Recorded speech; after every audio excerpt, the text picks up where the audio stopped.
إنك تعطي للناس إنجيل، تبني ديار للفقراء، تتبرع بحوايج للمحتاجين، تعطي ماكلة للمحرومين.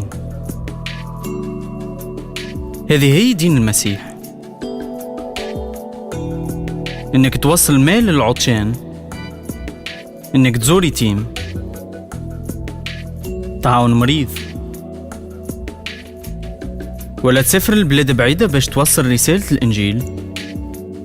هذه هي ساقين المسيح.